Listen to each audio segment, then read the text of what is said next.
Things I wish I knew before class 11th. If you are also a newcomer to this class, then this video is absolutely for you. Not only for class 11th, no matter in which class you study. So before wasting any time, let's start. Tip number 1 is to study from the start, क्योंकि mostly student ये सोचते हैं कि हम last में पढ़ लेंगे, but what's the reality is कि अगर हम स्टार्ट से पढ़ेंगे तो एट लास्ट हमारे लिए मुश्किल नहीं होगी। बेशक आप रोज़ाना 1 घंटा या 2 घंटे पढ़ें, but start with consistency. Tip number 2 is pay maximum attention to the starting test. ये आपका मोमेंटम बिल्ड करते हैं, because mostly we student think कि हम एक ही बार बोर्ड एग्ज़ाम में पढ़ेंगे, but in class 11th it's totally opposite. आप एक रात में सब कुछ नहीं पढ़ सकते। Tip number 3 is make a mistake notebook. अब एज आई टेल यू कि जो कॉलेज के स्टार्टअप में जो टेस्ट हो रहे होते हैं, आप उन टेस्ट को दें और जब आपको टेस्ट वापस मिले तो आप नोट करें अपनी मिस्टेक्स। आप एक छोटी सी नोटबुक ले लें और हर टेस्ट में आपकी जो मिस्टेक्स होती हैं, लाइक फॉर एग्जांपल, अगर इस बार आपके नंबर इसलिए कम आए क्योंकि आपकी प्रेजेंटेशन अच्छी नहीं थी, अगर आपके नंबर इसलिए कम आए क्योंकि आपके से शॉर्ट क्वेश्चन का टाइम मैनेज नहीं हो रहा था, तो सारी चीज़ें उस मिस्टेक नोटबुक पर नोट करें और जब आप अगला टेस्ट दें तो उनको रिकवर करने की कोशिश करें, उन पर फोकस करें, ताकि विद टाइम वो मिस्टेक्स कम से कम होती जाएँ। Tip number 4 is clear all the concept from starting. शुरू से आप अपने तमाम कंसेप्ट क्लियर रखें ताकि बाद में at the time of board exam आपको लेक्चर्स लेने की ज़रूरत ना पड़े या बैकलॉग्स क्रिएट ना हो।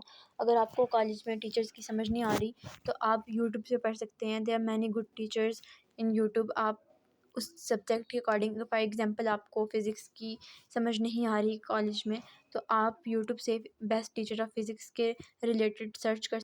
Next tip is about notes. Make notes from the start. What student mostly face कि आप क्लास में या तो लेक्चर सुन सकते हैं या तो नोट्स बना सकते हैं। So what's the solution for this problem is कि आप कोशिश करें कि आप अपनी बुक पे ही सब कुछ नोट कर लें। लेड पेंसिल से जो साइड पे एक्स्ट्रा पॉइंट्स बताते हैं टीचर, वो आप लेड पेंसिल से साइड पे नोट कर लें और घर आकर उस नोट को विद द हेल्प ऑफ जो टॉपिक है स्पेसिफिक, उसकी समरी निकाल कर उसके बुलेट पॉइंट्स में through with the help of an AI आप उसे नोट कर लें।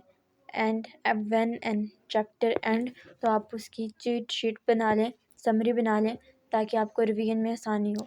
Next tip is about test. अगर आपके कॉलेज में टेस्ट इनफ नहीं हो रहे तो आप बाय योरसेल्फ इनको कंडक्ट कर सकते हैं with the help of an website called thea study. आप इस पर अपना मटेरियल पोस्ट करें और इवन या आपके मटेरियल को सिंपल वर्ड में समराइज भी कर देता है, आपको फ्लैश कार्ड बना के दे सकता है, आपको इवन आपकी स्टडी को फन भी कर सकते हैं in the form of game like columns, puzzles. उसके अलावा ये फ्लैश कार्ड बना देता है क्विक रिवीजन के लिए और नोट्स भी बना देता है आपको। उसके अलावा आपको टेस्ट भी क्रिएट कर देता है, MCQs टेस्ट बेस्ड।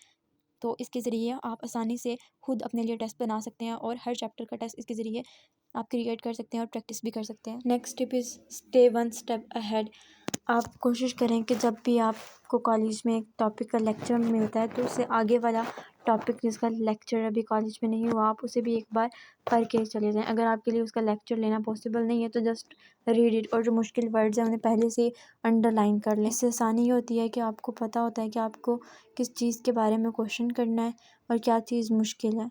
और अगर आप कुछ लेक्चर्स आगे चलेंगे या लाइक फॉर एग्जांपल 1 लेक्चर, तो आपको आसानी होगी। और अगर किसी रीज़न की वजह से आप स्कूल या कॉलेज मिस भी कर देते हैं तो you don't need to tension, क्योंकि आप कवर अप कर लेंगे। Next tip is organise things from the start. Mostly students बहुत ज़्यादा रजिस्टर ले लेते हैं और नोट्स प्रॉपरली नहीं बनाते। हमारी आधी चीज़ें एक रजिस्टर पर, आधी चीज़ें दूसरे रजिस्टर पर होती हैं। So but I want to say कि आप एक प्रॉपर रजिस्टर सब्जेक्ट के लिए चूज़ कर लें और उनमें प्रॉपर नोट्स बनाएं, ताकि एट द लास्ट आपको चीज़ें ढूंढनी ना पड़े, एक प्रॉपर तरीके से ऑर्गेनाइज हो हर चीज़। At the last what I want to say कि स्टार्टिंग में चीज़ें बहुत ज़्यादा मुश्किल लगती हैं obviously, from matric to FSC।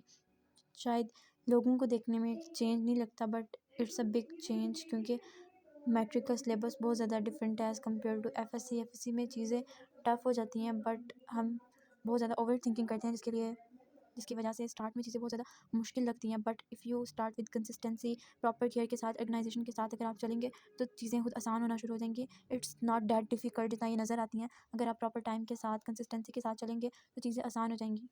Don't take tension.